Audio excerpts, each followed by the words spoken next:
ರಾಯರ ದರ್ಶನ ಮಾಡಿದ್ರು ಡಿಸಿಎಂ ಆ ಸಂದರ್ಭದಲ್ಲಿ ಸಂಕಲ್ಪ ಕೈಗೊಂಡಿದ್ದಾರೆ. ಡಿಸಿಎಂ ಡಿಕೆ ಶಿವಕುಮಾರ್ ಸಂಕಲ್ಪ ಮಾಡಿರೋದು. ಆ ಸಂಕಲ್ಪ ಏನು, ಆ ರಹಸ್ಯವನ್ನ ದೇಗುಲದ ಅರ್ಚಕ ಬಿಚ್ಚಿಟ್ಟಿದ್ದಾರೆ. ಡಿಸಿಎಂ ಡಿಕೆ ಶಿವಕುಮಾರ್ ಸಿಎಂ ಆಗೇ ಆಗ್ತಾರೆ. ಡಿಸಿಎಂ ಡಿಕೆ ಗ್ಯಾರಂಟಿ ಸಿಎಂ ಆಗೇ ಆಗ್ತಾರೆ. ಹೀಗಂತ ದೇಗುಲದ ಪ್ರಧಾನ ಅರ್ಚಕ ಶಾಮಾಚಾರ್ಯರು ಭವಿಷ್ಯ ನುಡಿದಿದ್ದಾರೆ.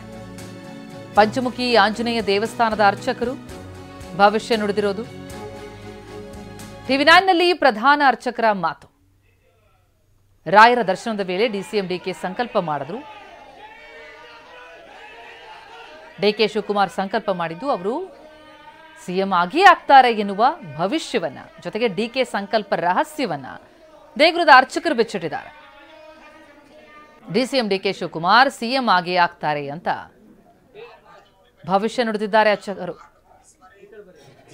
ಅರ್ಚಕ ಶಾಮಾಚಾರ್ಯರಿಂದ ಈ ಭವಿಷ್ಯ ದೇಗುಲದ ಪ್ರಧಾನ ಅರ್ಚಕರು, ಪಂಚಮುಖಿ ಆಂಜನೇಯ ದೇಗುಲದ ಅರ್ಚಕರವರು ರಾಯರ ದರ್ಶನವನ್ನ ಪಡೆದಿದ್ರು ಡಿಕೆ ದಂಪತಿ. ಆ ಸಂದರ್ಭದಲ್ಲಿ ಸಂಕಲ್ಪವನ್ನ ಏನ್ ಮಾಡ್ಕೊಂಡಿದ್ರು, ಆ ಸಂಕಲ್ಪದ ರಹಸ್ಯ ಬಿಚ್ಚಿಟ್ಟಿದ್ದಾರೆ. ಜೊತೆಗೆ ಪ್ರತಿನಿಧಿ ಮಾತನಾಡಿಸಿದ್ದಾರೆ ಅರ್ಚಕರನ್ನ, ಎಕ್ಸ್ಕ್ಲೂಸಿವ್ ಆಗಿ ಮಾತನಾಡಿದ್ದಾರೆ ಟಿವಿ9 ಜೊತೆ. ಕೇಳೋಣ ಬನ್ನಿ. ಪೂಜೆ ಮಾಡಿದ್ರು ಡಿಕೆ ಶಿವಕುಮಾರ್ ಅವರು, ಅದರ ಉದ್ದೇಶ ಏನಾಗಿರುತ್ತೆ ಅನ್ನೋ ಇಲ್ಲಿ ಪಂಚಮುಖಿ ಕ್ಷೇತ್ರದಲ್ಲಿ ರಾಘವೇಂದ್ರ ಸ್ವಾಮಿಗಳವರು 12 ವರ್ಷ ತಪಸ್ ಮಾಡಿರುವ ಸ್ಥಳ. ಹಾಗಾಗಿ ರಾಘವೇಂದ್ರ ಸ್ವಾಮಿಗಳ ಗುರುಗಳು ಪಂಚಮುಖಿ ಪ್ರಾಣದೇವರು, ರಾಘವೇಂದ್ರ ಸ್ವಾಮಿಗಳ ಮನೆದೇವರು ಲಕ್ಷ್ಮೀ ವೆಂಕಟರಮಣ ಸ್ವಾಮಿ. ಇವರೆಲ್ಲರೂ ರಾಘವೇಂದ್ರ ಸ್ವಾಮಿಗಳವರಿಗೆ ದರ್ಶನ ಕೊಟ್ಟಿದ್ದಾರೆ. ರಾಘವೇಂದ್ರ ಸ್ವಾಮಿಗಳವರಿಗೆ ಇಷ್ಟು ಈ ವರ್ಷದಲ್ಲಿ 353 ವರ್ಷ ಆಯ್ತು ಅವರು ಬೃಂದಾವನ ಪ್ರವೇಶ ಆಗಿ. ಅವರು ವೈಭವ ಬೇಕಾದಷ್ಟು ನಡೆದಿದೆ. ಆದರೆ ಇಲ್ಲಿ ಬಂದು ದರ್ಶನ ಮಾಡ್ಕೊಂಡು ಹೋದದಕ್ಕೆ ಇಷ್ಟು ವೈಭವ ರಾಯರಿಗೆ ನಡೆದಿದೆ ಅಂದರೆ ಬಂದು ಭಕ್ತರಿಗೆ ಅವರು ವಿಶೇಷ ಅನುಕೂಲಗಳು ಏನು ಬೇಡಿಕೆ ಇರುತ್ತೆ ಆ ಬೇಡಿಕೆಗಳು ಅವರಿಗೆ ಇಷ್ಟ ಕಾರ್ಯ ಆಗುವಂತೆ ಅವರು ಬಂದು ಇಲ್ಲಿ ಪೂಜೆ ಮಾಡಿಸಿದ್ದಾರೆ. ಅವರು ಸಂಕಲ್ಪ ಮಾಡಿದ್ದಾರೆ, ಮುಂದೆ ನಾನು ಮುಖ್ಯಮಂತ್ರಿ ಆಗಬೇಕು ಅಂತ ಅವರ ಆಸೆ. ಮುಖ್ಯಮಂತ್ರಿ ಗ್ಯಾರಂಟಿ ಆಗ್ತಾರೆ. ಮತ್ತು ಇಲ್ಲಿ ಇನ್ನೂ ಒಂದು ಏನಂದರೆ ಅವರು ಕೆಲವು ವರ್ಷಗಳ ಹಿಂದೆ ಒಂದು 15 ವರ್ಷಗಳ ಹಿಂದೆ ಬಂದು ದರ್ಶನ ಮಾಡ್ಕೊಂಡು ಹೋಗಿದ್ರು, ಪ್ರಮೋಷನ್ ಆಯಿತು, ಅಂದರೆ DCM ಆದರು. ಏನು ಕೆಲವೊಂದು 15 ವರ್ಷಗಳ ಹಿಂದೆ. ಈಗ ಅವರು ಮುಖ್ಯಮಂತ್ರಿ ಆಗ್ಲಿಕ್ಕೆ ಬಂದಿದ್ದಾರೆ, ಗ್ಯಾರಂಟಿ ಆಗ್ತಾರೆ. ಪಂಚಮುಖಿ ಪ್ರಾಣದೇವರು ಮತ್ತು ರಾಯರ ಆಶೀರ್ವಾದ ಇದೆ. ಮುಖ್ಯವಾಗಿ ಇವತ್ತು DCM ಅವರು ಬಂದಂಥ ಸಂದರ್ಭದಲ್ಲಿ ಒಂದು ಪಂಚಮುಖಿ ಪ್ರಾಣದೇವರ ಒಂದು ಪ್ರತಿಷ್ಠಾಪನೆ ಮಾಡಿ ಒಂದು ಅಭಿಷೇಕವನ್ನು ಮಾಡಿದ್ದಾರೆ. ಅದರ ಅಭಿಷೇಕದ ಹೆಸರೇನು, ಯಾವ ರೀತಿ ಅದು ಏನು ಧಾರ್ಮಿಕವಾಗಿ ನಂಬಿಕೆ ಇರುತ್ತೆ ಅನ್ನೋ ಇದು ರೀ. ಈಗ ಪಂಚಮುಖಿ ಪ್ರಾಣದೇವರಿಗೆ ಬೆಳಿಗ್ಗೆ ಮಧು ಅಭಿಷೇಕ ಅಂದರೆ ಜೇನುತುಪ್ಪದ ಅಭಿಷೇಕ. ಅವರು ಇಷ್ಟ ಕಾರ್ಯ ನೆರವೇರಲಿ ಅಂತ ಹೇಳಿದ್ರು, ಅದು ಮಧು ಅಭಿಷೇಕ ಮಾಡಿದ್ದಾರೆ. ಮತ್ತು ಪುಷ್ಪಾರ್ಚನೆ ಅವ್ರ ಕೈಯಿಂದನೇ. ಏನು ರೀ ಪುಷ್ಪಾರ್ಚನೆ ಅಂದರೆ 108 ಮಂತ್ರದಿಂದ ಹೇಳಿ ಮಾಡಿರೋದು ಪುಷ್ಪಾರ್ಚನೆ. ಅದು ಭಾಳ ವಿಶೇಷ. ಅದು ಇವತ್ತು ದೀಪಾವಳಿ ಪಾಡ್ಯ, 3:30 ಮುಹೂರ್ತ, ಬುಧವಾರ, ಸ್ವಾತಿ ನಕ್ಷತ್ರ, ವಿಶೇಷ ದಿವಸಗಳಲ್ಲಿ ಮಾಡಿದ್ದಾರೆ. ಅವ್ರ ಇಷ್ಟ ಕಾರ್ಯಗಳು ಗ್ಯಾರಂಟಿ ನೆರವೇರುತ್ತೆ. ಈಗ ಪ್ರಾಣದೇವರು ಪಂಚಮುಖಿ ಆಂಜನೇಯ ಸ್ವಾಮಿ ದರ್ಶನ ಮಾಡುವಂಥ ಸಂದರ್ಭದಲ್ಲಿ ಆ ರೀತಿ ಅಂದರೆ ಮುಂದೆ ತಾವು ಏನಾಗಬೇಕು ಇಷ್ಟಾರ್ಥವನ್ನು ಏನಾದರೂ ಪ್ರಸ್ತಾಪ ಮಾಡಿದಾರೆ ತಮ್ಮ ಮುಂದೆ ಅನ್ನುವಂಥದ್ದು? ಇಷ್ಟಾರ್ಥ ಅವರು ಮನಸ್ಸಿನಲ್ಲೇ ಬೇಡಿಕೊಂಡಿದ್ದಾರೆ, ಅವರು ಮನಸ್ಸಿನಲ್ಲಿ ಪ್ರಾರ್ಥನೆ ಮಾಡಿಕೊಂಡಿದ್ದಾರೆ, ಅದು ಗ್ಯಾರಂಟಿ ಆಗುತ್ತೆ.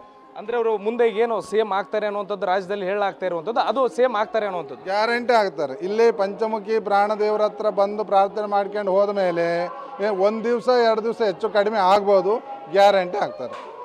ಇದು ಇಲ್ಲಿರುವಂಥ ಪ್ರಧಾನ ಅರ್ಚಕರು ಹೇಳ್ತಾ ಇರುವಂಥದ್ದು. ಕ್ಯಾಮರಾ ಪರ್ಸನ್ ವಾಸುದೇವ್ ಜೊತೆ ಭೀಮೇಶ್ ಪೂಜಾರ್, ಟಿವಿ9 ರಾಯಚೂರು. ಈ ಸಂಕಲ್ಪದ ಕುರಿತಂತೆ DCM ರಿಯಾಕ್ಟ್ ಮಾಡಿದ್ದಾರೆ. ಡಿಕೆ ಶಿವಕುಮಾರ್ ಪ್ರತಿಕ್ರಿಯೆ, ನಾನು ಸಂಕಲ್ಪ ಮಾಡಿರೋದಕ್ಕೆ ಸರ್ಕಾರ ಬಂದಿದ್ದು, ಸಂಕಲ್ಪ ಮಾಡಿದ್ದಕ್ಕೆ ಅಂದು ಸರ್ಕಾರ ಬಂತು, ಹೀಗಂತ ಪ್ರತಿಕ್ರಿಯಿಸಿರುವ ಡಿಕೆಶಿ ಇವತ್ತಿನ ಸಂಕಲ್ಪದ ಬಗ್ಗೆ ರಿಯಾಕ್ಟ್ ಮಾಡಲಿಲ್ಲ, ಉತ್ತರಿಸದೆ ತೆರಳಿದ್ದಾರೆ. ಬಂದಾಗ ಏನ್ ಸಂಕಲ್ಪ ಮಾಡ್ಕೊಂಡು ಹೋಗಿದ್ರಿ ಸರ್? ಈಗ 2ನೇ ಬಾರಿ ಬಂದಿದ್ರಿ, ಈಗೇನ್ ಸಂಕಲ್ಪ ಮಾಡ್ಕೊಂಡ್ರಿ ರಾಯರು? ಸಂಕಲ್ಪ ಮಾಡೋದಕ್ಕೆ ನಮ್ಮ ಸರ್ಕಾರ ಬಂದಿರೋದು. ಈಗ ಸರ್ ಈಗೇನ್ ಸಂಕಲ್ಪ ಮಾಡಿದ್ರಿ ಅಂತ ದಯವಿಟ್ಟು ತಿಳಿಸ್ಬೋದಾ? ಈಗ ಭಾರತ್ ಜೋಡೋಕ್ ಬಂದಾಗ ಏನ್ ಸಂಕಲ್ಪ ಮಾಡ್ಕೊಂಡು ಹೋಗಿದ್ರಿ ಸರ್? ಈಗ 2ನೇ ಬಾರಿ ಬಂದಿದ್ರಿ, ಈಗೇನ್ ಸಂಕಲ್ಪ ಮಾಡ್ಕೊಂಡ್ರಿ ರಾಯರು? ಸಂಕಲ್ಪ ಮಾಡೋದಕ್ಕೆ ನಮ್ಮ ಸರ್ಕಾರ ಬಂದಿರೋದು. ಈಗ ಸರ್ ಈಗೇನ್ ಸಂಕಲ್ಪ ಮಾಡಿದ್ರಿ ಅಂತ ದಯವಿಟ್ಟು ತಿಳಿಸ್ಬೋದಾ? ಈಗ ಭಾರತ್ ಜೋಡೋಕ್ ಬಂದಾಗ ಏನ್ ಸಂಕಲ್ಪ ಮಾಡ್ಕೊಂಡು ಹೋಗಿದ್ರಿ ಸರ್? ಈಗ 2ನೇ ಬಾರಿ ಬಂದಿದ್ರಿ, ಈಗೇನ್ ಸಂಕಲ್ಪ ಮಾಡ್ಕೊಂಡ್ರಿ ರಾಯರು? ಸಂಕಲ್ಪ ಮಾಡೋದಕ್ಕೆ ನಮ್ಮ ಸರ್ಕಾರ ಬಂದಿರೋದು. ಈಗ ಸರ್ ಈಗೇನ್ ಸಂಕಲ್ಪ ಮಾಡಿದ್ರೆ ಅಂತ ದಯವಿಟ್ಟು ಈ ಬಗ್ಗೆ ಇನ್ನಷ್ಟು ಡೀಟೇಲ್ಸ್ ಪಡೆಯೋಣ. ನಮ್ಮ ಪ್ರತಿನಿಧಿ ಪ್ರಸನ್ನ ಈಗ ಸಂಪರ್ಕದಲ್ಲಿದ್ದಾರೆ. ಪ್ರಸನ್ನ, DK ಶಿವಕುಮಾರ್ ಸಿಎಂ ಆಗೋದು ಯಾವಾಗ ಅಂತ ಅವರ ಬೆಂಬಲಿಗರು ಕೇಳ್ತಾ ಇದ್ರು. ಈಗ ಅವರ ಸಂಕಲ್ಪದ ವಿಚಾರವಾಗಿ ಒಂದು ಕಡೆ ಅರ್ಚಕರು ಭವಿಷ್ಯ ನುಡಿತಾ ಇದ್ದಾರೆ, ಮತ್ತೊಂದೆಡೆ DCM DK ಶಿವಕುಮಾರ್ ಕೂಡ ಸಂಕಲ್ಪದ ಬಗ್ಗೆ ಮಾತನಾಡೋದ್ರನ್ನ ಗಮನಿಸ್ತಾ ಹೋದ್ರೆ ಮತ್ತಷ್ಟು ರಾಜಕೀಯ ತಿರುವುಗಳಿಗೆ ಇದು ಕಾರಣ ಆಗತ್ತಾ, ಅಥವಾ ಅವರ ಬಯಕೆಯನ್ನ ಅವರು ಹೇಳ್ಕೊಂಡಿದ್ದಷ್ಟೇನಾ?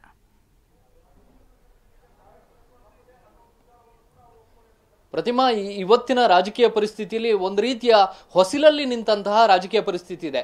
ನವೆಂಬರ್ ಬಳಿಕ ರಾಜ್ಯ ರಾಜಕಾರಣದಲ್ಲಿ ಏನು ಬೇಕಾದರೂ ಬೆಳವಣಿಗೆಗಳು ಆಗಬಹುದು ಅನ್ನುವಂಥ ನಿಟ್ಟಿನಲ್ಲಿ ಆ ರೀತಿಯ ವಾತಾವರಣ ಕಂಡು ಬರ್ತಾ ಇದೆ. ಇಂತಹ ಸಂದರ್ಭದಲ್ಲಿ ಇದೀಗ DK ಶಿವಕುಮಾರ್ ಅವರು ತಮ್ಮ ಸಂಕಲ್ಪದ ಬಗ್ಗೆ ಅತ್ಯಂತ ಮಾರ್ಮಿಕವಾಗಿ ಮಾತನಾಡಿದ್ದಾರೆ. ಮತ್ತು ಹೇಳಿ ಕೇಳಿ ದೈವಭಕ್ತರಾಗಿರುವಂತಹ DK ಶಿವಕುಮಾರ್ ಅವರ ಸಂಕಲ್ಪ ಶಕ್ತಿ ಸ್ವಲ್ಪ ಸ್ಟ್ರಾಂಗ್ ಆಗಿದೆ. ಆದರೆ 2023 ಚುನಾವಣೆ, ವಿಧಾನಸಭಾ ಚುನಾವಣೆಯ ಸಂದರ್ಭದಲ್ಲಿ ಅದಕ್ಕಿಂತ ಮುಂಚೆ ರಾಹುಲ್ ಗಾಂಧಿ ಅವರ ಜೊತೆಯೂ ಕೂಡ ಮಂತ್ರಾಲಯಕ್ಕೆ ಭೇಟಿ ಕೊಟ್ಟಿದ್ದಂತಹ DK ಶಿವಕುಮಾರ್ ಅವರು ಅವತ್ತು ನಾವು ಸಂಕಲ್ಪ ಮಾಡಿದಂತಹ ಕಾರಣಕ್ಕೋಸ್ಕರವೇ ನಮ್ಮ ಸರ್ಕಾರ ಬಂತು ಅಂತ ಹೇಳಿ ಇವತ್ತು ಮಾತನಾಡಿದ್ದಾರೆ. ಅಂದ್ರೆ ಅವತ್ತು ಮಾಡಿದಂತಹ ಸಂಕಲ್ಪದ ಕಾರಣಕ್ಕೋಸ್ಕರ ಕೇವಲ ರಾಯರ ಅನುಗ್ರಹ ಮಾತ್ರವಲ್ಲ, ಜನರ ಅನುಗ್ರಹವೂ ಕೂಡ ಕಾಂಗ್ರೆಸ್ ಪಕ್ಷಕ್ಕೆ ಸಿಕ್ಕಿತ್ತು. ಆದ್ರೆ ಈಗ DK ಶಿವಕುಮಾರ್ ಅವರು ಮತ್ತೆ ಮುಖ್ಯಮಂತ್ರಿ ಆಗ್ಬೇಕು ಅಂತಂದ್ರೆ ಕೇವಲ ಜನರ ಸಂಕಲ್ಪ ಅಥವಾ ಜನರ ಅನುಗ್ರಹ ಇದ್ರೆ ಸಾಕಾಗುದಿಲ್ಲ, ದೈವ ಅನುಗ್ರಹದ ಜೊತೆಗೆ ಹೈಕಮಾಂಡ್ನ ಅನುಗ್ರಹವೂ ಕೂಡ ಬೇಕು. ಈ ಕಾರಣಕ್ಕೋಸ್ಕರ ಹೈಕಮಾಂಡ್ಗೆ ಅನುಗ್ರಹ ಬೇಕಾದಂತಹ ನಿಟ್ಟಿನಲ್ಲಿ DK ಶಿವಕುಮಾರ್ ಅವರು ತಮ್ಮ ದೈವ ಶಕ್ತಿಯ ಬಗ್ಗೆ ಹೆಚ್ಚು ಮೊರೆ ಹೋಗಿದ್ದಾರೆ. ಹೇಳಿ ಕೇಳಿ ಕಳೆದ ಹಲವಾರು ತಿಂಗಳುಗಳಿಂದ, ಹಲವಾರು ವರ್ಷಗಳಿಂದ ನಿರಂತರವಾಗಿ ಪೂಜೆ ಪುನಸ್ಕಾರಗಳನ್ನ ಮಾಡ್ಕೊಂಡು ಬಂದಿದ್ದಾರೆ. ಇವತ್ತು ರಾಯರ ಮೊರೆ ಹೋಗಿರುವಂತಹ DK ಶಿವಕುಮಾರ್ ಅವರು ಅಲ್ಲಿಯೂ ಕೂಡ 2023 ಚುನಾವಣೆಗಿಂತ ಮುಂಚಿತವಾಗಿ ಏನು ಸಂಕಲ್ಪ ಮಾಡಿದ್ರು ಅದೇ ರೀತಿಯಲ್ಲಿ ಸಂಕಲ್ಪ ಮಾಡಿದೀನಿ ಅನ್ನುವಂತ ಮಾತನ್ನ ಹೇಳ್ತಾ ಇದ್ದಾರೆ.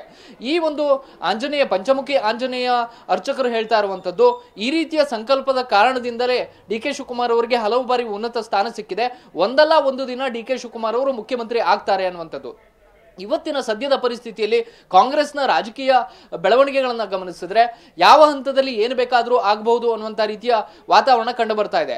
ನವೆಂಬರ್ ತಿಂಗಳಲ್ಲಿ ಸಚಿವ ಸಂಪುಟ ಪುನರ್ರಚನೆ ಆಗಬಹುದು. ಅಂತ ಸಂದರ್ಭದಲ್ಲಿ ನಾಯಕತ್ವ ಬದಲಾವಣೆಯ ವಿಚಾರವೂ ಕೂಡ ಬರುತ್ತಾ, ಆವಾಗ ಯಾರ ಅನುಗ್ರಹ DK ಶಿವಕುಮಾರ್ ಅವರಿಗೆ ಸಿಗುತ್ತೆ? ಕೇವಲ ರಾಯರ ಅನುಗ್ರಹದ ಆಧಾರದ ಮೇಲೆ DK ಶಿವಕುಮಾರ್ ಅವರು ತಮ್ಮ ಕನಸನ್ನ ಈಡೇರಿಸಿಕೊಳ್ಳೋದಕ್ಕೆ ಸಾಧ್ಯನಾ, ಅಥವಾ ಹೈಕಮಾಂಡ್ನ ಅನುಗ್ರಹ, ಹೈಕಮಾಂಡ್ ಕೂಡ DK ಶಿವಕುಮಾರ್ ಅವರ ಪರವಾಗಿ ತಾನು ನಿರ್ಧಾರ ಮಾಡುತ್ತಾ, ಇದೆಲ್ಲವೂ ಕೂಡ ಮುಂದಿನ ದಿನಗಳಲ್ಲಿ ಗೊತ್ತಾಗಬಹುದು. ಆದ್ರೆ DK ಶಿವಕುಮಾರ್ ಅವರ ಸಂಕಲ್ಪ ಶಕ್ತಿ ಏನಿದೆ ಅಥವಾ ಅವರು ಮ್ಯಾನಿಫೆಸ್ಟ್ ಮಾಡ್ಕೊಳ್ಳೋದೇನಿದೆ ಅದು ಅತ್ಯಂತ ಸ್ಟ್ರಾಂಗ್ ಆಗಿದೆ. ಆ ಕಾರಣಕ್ಕೋಸ್ಕರ ಅವರು ಹೋದಲ್ಲಿ ಬಂದಲ್ಲಿ ಎಲ್ಲೆಲ್ಲಿ ಅವಕಾಶ ಸಿಕ್ಕಿದೆಯೋ ಅಲ್ಲೆಲ್ಲವೂ ಕೂಡ ದೇವರ ಮೊರೆ ಹೋಗ್ತಿದ್ದಾರೆ. ತನಗೆ ಇರುವಂತಹ ಕನಸನ್ನ ಸಾಕಾರ ಮಾಡಿಸ್ಕೊಳ್ಳೋದಕ್ಕೆ ಯಾವ ಅಡೆತಡೆಗಳು ಇರಬಾರದು ಅನ್ನುವಂಥ ನಿಟ್ಟಿನಲ್ಲಿ ಅವರ ಮೋಟಿವೇಶನ್ ಏನಿದೆ, ಅಥವಾ ಅವರು ತಾವು ದೈವವನ್ನು ನಂಬಿ ಅದರ ಮೇಲೆ ಹೆಚ್ಚು ಹೆಚ್ಚು ಒಂದು ಅನುಗ್ರಹವನ್ನ ಬಯಸ್ತಾ ಇದ್ದಾರೆ. ಈ ಕಾರಣಕ್ಕೋಸ್ಕರ ಇವತ್ತು ಅವರು ಮಾಡಿರುವಂತಹ ಸಂಕಲ್ಪದ ಕೂಡ ಸಾಕಷ್ಟು ಚರ್ಚೆಗಳು ನಡೀತಾ ಇದಾವೆ. ಪ್ರತಿಮಾ, ಥ್ಯಾಂಕ್ ಯು ಪ್ರಸನ್ನ, ತಮ್ಮ ಮಾಹಿತಿಗೆ.